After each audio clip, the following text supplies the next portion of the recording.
Today I'll be talking about the profitability of layer beds. How profitable are they and how good is the layer business? Right. I'll be talking about the Zimbabwean contest in this case. The prices taken from the Zimbabwean market, the market for the eggs, it's related to the Zimbabwean market. Right. So the layer business is very profitable and it gives you a steady income over a long period of time. It's one of those business rekuti rinokupa mari kwengu yakati rebei iri constant and you actually know kuti mari yangu I will get my money at a certain period of time. Although it requires zvaro ya discipline in money handling kuti unyatse kuona kuti mari yako irita sei iri kufamba sei. So I'll start first with how profitable are they. So layers basically they can give you money for the next 18 months starting from the point of lay. That is to say for the next 18 months from point of lay you get your money. Nungo chungwa na mari pesa ipo papo chitengesa mazai uchiwana mari and it. So from our calculation, my assumption yokutanga ndiye kuti we'll be getting 90% laying rate, which is very achievable, because from my beds I achieve 93% laying rates despite kuti dzakatowanda, but then I believe kuti uchitodzicha dziri shoma and itika unokwanisa kutoachieve more quality in terms of laying rate than dzakawanda, because dzakawanda it's a little bit difficult to manage unlike the shoma. But then right, the other assumption ndiye kuti unenge uchinonga mazi yako at 90% laying rate, which is very achievable. For example, for 10 beds you can get 9 eggs out of 10 beds, 90 eggs out of 100 beds, which is very achievable. And it is very achievable to get 95 or even 100% for a small number of beds. So for our calculation, and ndichakupai per bed, one bed, cost per bed per month, and the profitability per bed per month for one bed. Upon one bed, you can also do your calculations which is number of beds and yakawanda say. So if I give you the cost per bed per month, let's say you want to do maybe 500 or 1000 beds or 200 beds or maybe 50 beds, you can just calculate using the cost per bed per month times the number of beds dzauroda kuita kana kuti dzaunenge unadzo. Then it's easy to say kuti my cost will be this much, my profit will be this much, right? So assuming we are using one bed, right? Tinotesa kuti maybe huku yako waitenga ne $10 and at point of lay, and that will be $10. That's the initial capital, $10 per bed, and that is at point of lay, right? That is at week 17, maybe week 18, right? Then you assume kuti ukiyakatanga kuita sei yatanga kukandira at week 18 and huku yedu isusu tichitarisa kuti inenge ichida kudya 120 grams per day, and which is the standard. Depending ne environment nogona kudya less, maybe 115 110 grams, and depending with the weather, because during my hot temperatures ukadzidya chikafu chakwanda, during my cold temperatures dzinodya chikafu chakwanda. So isusu we just assume a constant which is 120 grams per bed per day, which means kuti huku yedu isusu over 30 days tika multiply 120 grams by 30, that gives us about 3.6 kgs of feed per month per bed.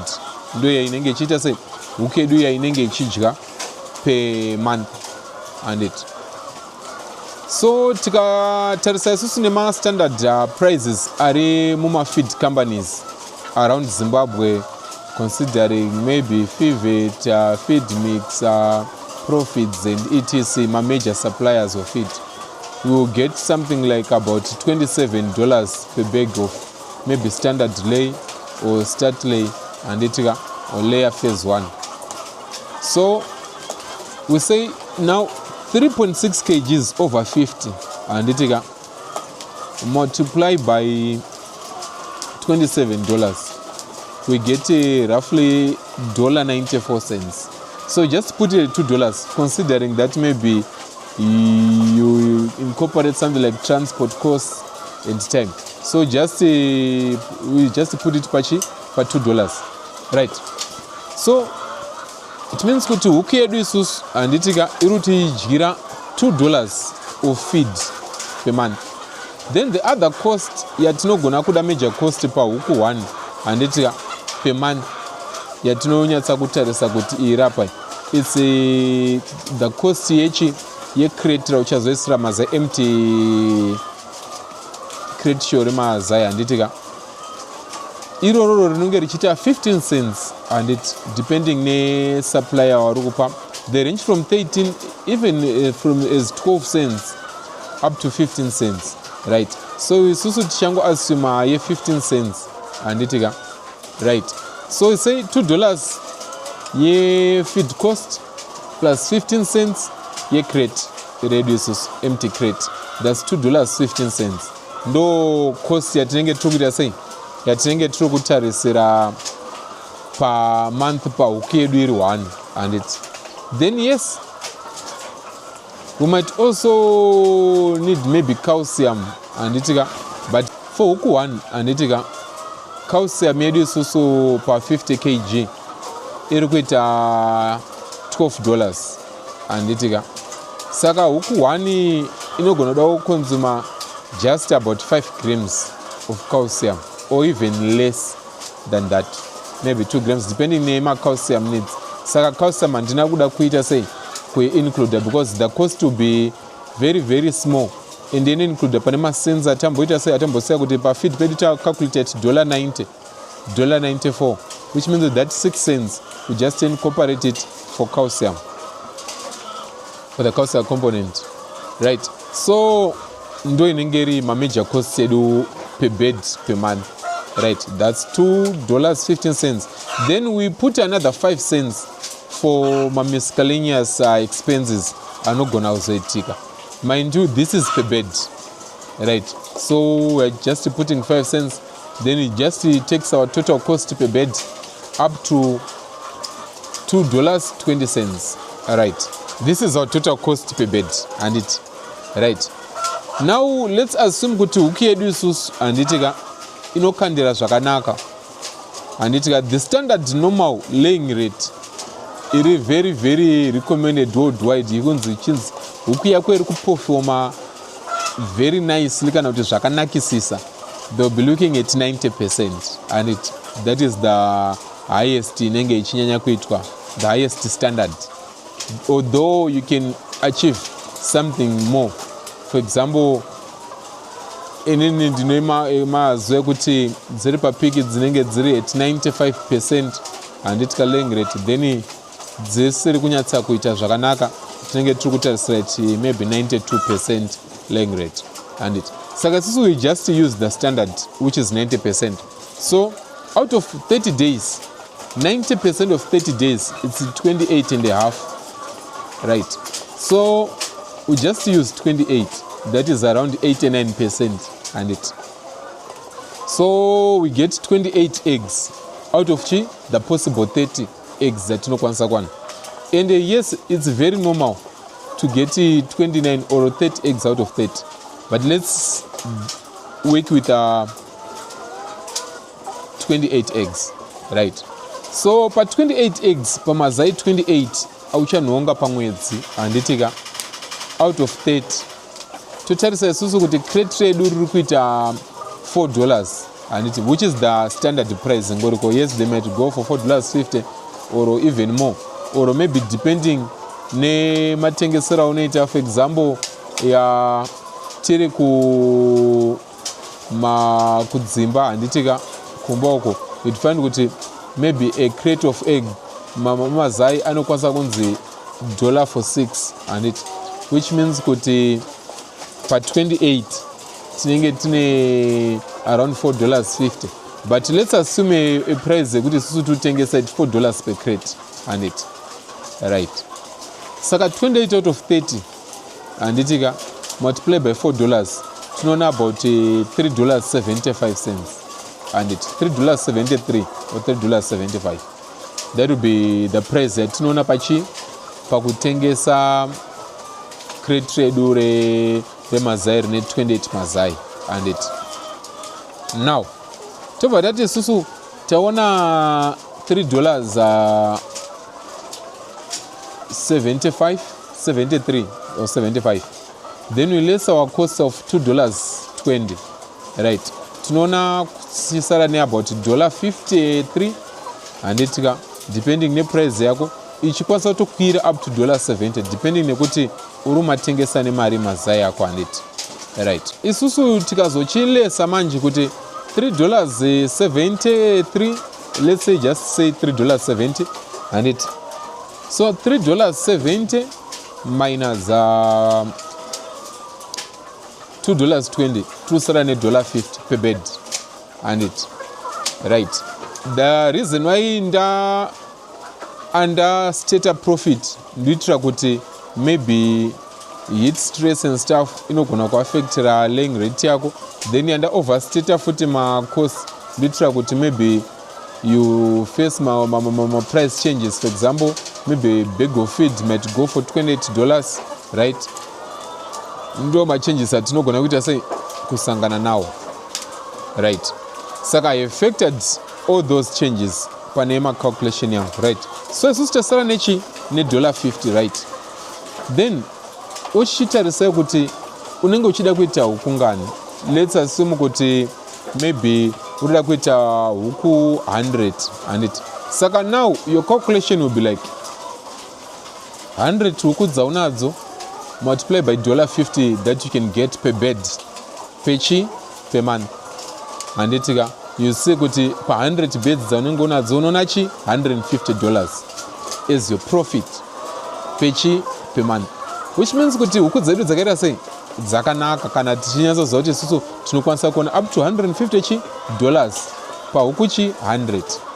Now huku zvainoita ma-layers aya ukaona kuna supplier anokusupply ma good point of lay, you can get up to 18 months huku dzichikandira zvakaita sei zvakanaka zvisina problem, even up to month number 21 dzichiita sei dzichikandira and it.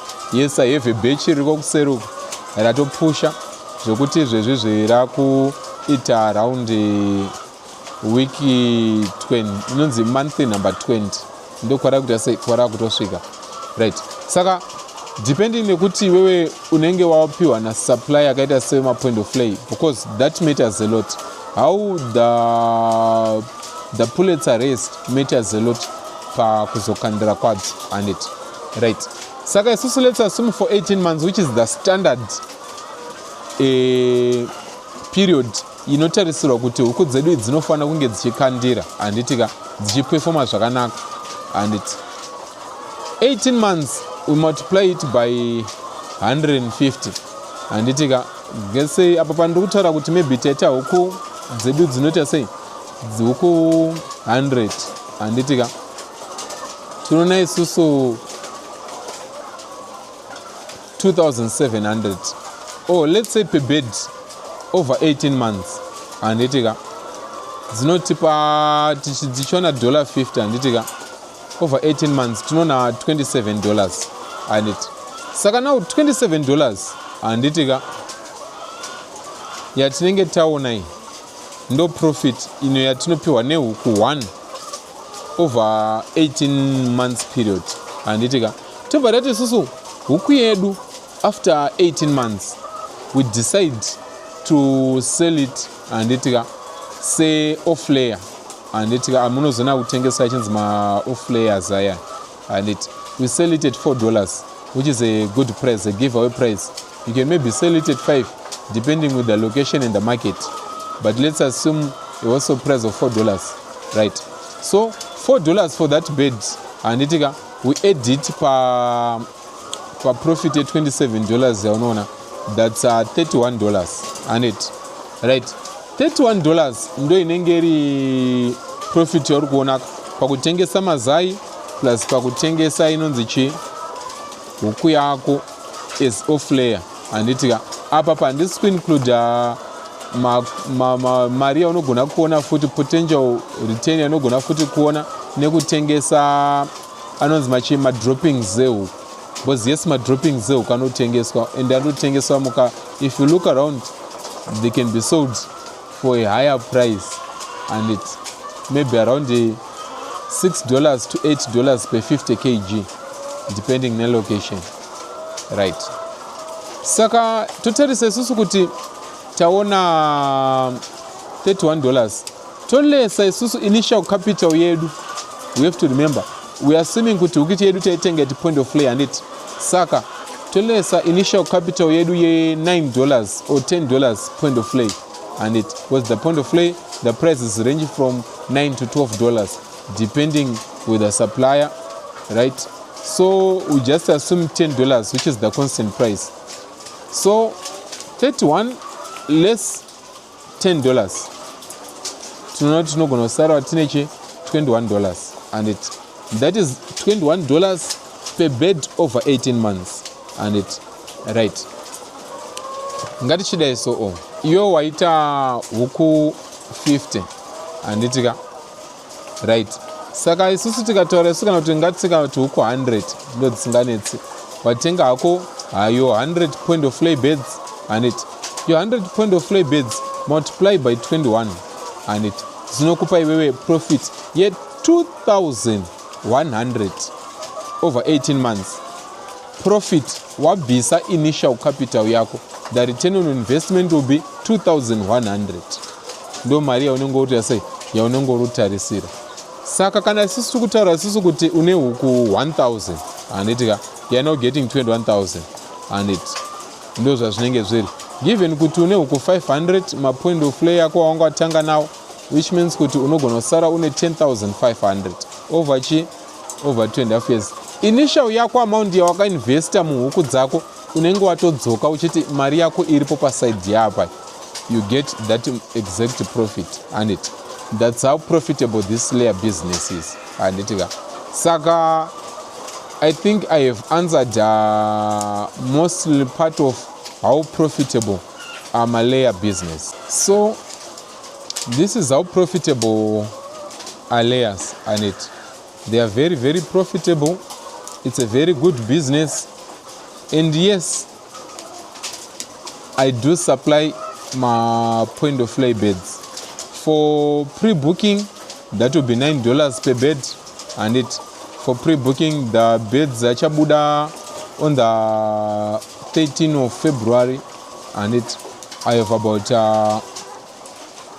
1,100 beds in stock dzandorera sei dzandoda kubuditsa nichizosiya dzimwe dzinenge dziri kuzopinda mudanga umusaka wanenge wachida for pre-booking you can always contact me and itika from details amunenge muchiona in the bio. You can always get in touch. You can provide you with quality point of lay beds and itika most tato business rako you make your profit and itika iri constant and itika uchenda zvako maybe kune rimwe basa ugochigadzira imwe mari chi kuside foot mari yako ichita sei ichingowanda yakadaro so and it hapana dzinonzi ndingatange ne which number. That's why we have given you the profit per bed, which means kuti 50 it's a good number, 30 it's a good number, as long as urongozita nechi nemazo and itika you can start with the 30. You can always get your profit per month, right? What's ne 30 dzako uchiziva kuti we you are getting your $50 per bed, 30 you'll be getting your $45 per bed. It's very constant out of papanopera gore and itika you'll be having about 510 ndizozo mari yako ichitoita sei ichitoenda depending ne number of beds dzaudongotanga nadzo andita but number yese inoita sei inoita hapana number inonzi inumber shoma kuti kuma layers kuti nditange nayo. So yeah, layers animari, they're very, very profitable, and you can get your return on investment with excess profit and pamsoro pazo. And yes, my point of lay now and for pre-booking the price is $9 and that is before week 16 for booking. Yes, before 16 anengarima $9. Then from week 16 richenda mberi up to week maybe 18 dzinenge dziri pa $10 and or maybe $11 depending with the demand yehuku dzachona and saka that's how it is. Tinotarisira kuti waroda kuita layers and information ndakupa information yakakwana yekuti how profitable are they, and any number unogona kustarta any number and hapana number inonzi iyi number indohombe kana kuti iyi number indodiki. Any number unogona kuita malayers zako uchitoita profit starting from any number, BT5, BT10, BT50, BT100, 200, 500 or 1000 and just start. Ukaona ma profits unenge uri kuita, I know kuti unozoita uchita sei uchikura. And please any number sekutaura kwandaita inotangika nayo and it's very profitable. Kuma layers it's all about your profit per bed and muudzano wanenge wachizoda ma layers ma point of lay aripo at a very good and affordable price.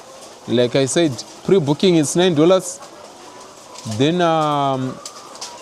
from week 16 that will be $10 per bed. Fully vaccinated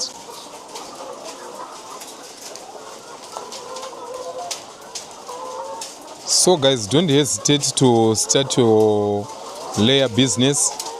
And the advantage inenge iripo for those that will buy my point of lays from me and I'll be there to assist mesema munofungidzira kuti munenge muchida kukura namo pa your layer business and up to padzinosvika pakuti huku dzako dzasvika pa 18 months kana kuti pasvika pakudzibuditsa and yes, I'll be providing you with the tips and yekuti unokwanisa kumaintaina sei your laying rate at 90% and uchiona ma good laying rates. For example, sezviri kuita huku idzi, you see each cage munenge mune 4. This is 4 eggs per next 4 eggs per next 4 eggs, right? In the next 4 eggs, which means kuti let's say kuti wakatenga huku idzi 16 kwandiri idzi and dzichikandira dzese huku idzi it means kuti unenge uchitora 100% and of laying pa huku 16 idzodzi. Rega nditarise maybe pamusoro pachona kuti how best are they performing. Here we have 4 eggs, here 4 eggs, apa 4 eggs, apa futi 4 eggs, which means kuti nedziri pamusoro idzi nedziri padzasi dziri kuperforma nicely. Let's see dziri pasi dzachona kuti dziri kuperforma sei. Panapa 4 eggs, apa 4 eggs, apa 4 eggs, up 3 eggs, right? So basically out of huku 48 dziri mu this column and you'd find kuti tine 47 dziri kukandira out of 48 and saka let's say kana kuti wewe une 96 beds, it means kuti unenge runonga mazai 94 out of 96 beds murupa bata. Saka but sekutaura kwandaita it depends nemunhu akaita sei akakuita. Saka yes, huku dzemali is very very profitable and like I said, paunotenga chi my point of lay matters and I'm selling my point of lay ari kubuda musi wa 13 February and ndiri kunyatsa kumabika zvakanaka zvekuti idzodzo ndinenge nchida kutoti dzinge dzichioperata maybe roughly at 97-98% laying rate, and it's very very possible. Idzi dzino average hadzo 94% laying rate on average, but I know it's not the best that I can achieve. I can do more than that. Anditika saka kune vanenge vachida mapoint of lay, don't hesitate to call, get in touch, we can organize. Anditika you pay your deposit, oziva kuti you also have a share pane batch rema good point of lay ari kubuda. You also have a share pane ma quality eggs achanga achita sei achanga achizouya. You at least start your small project uchikura, and tichikura tese.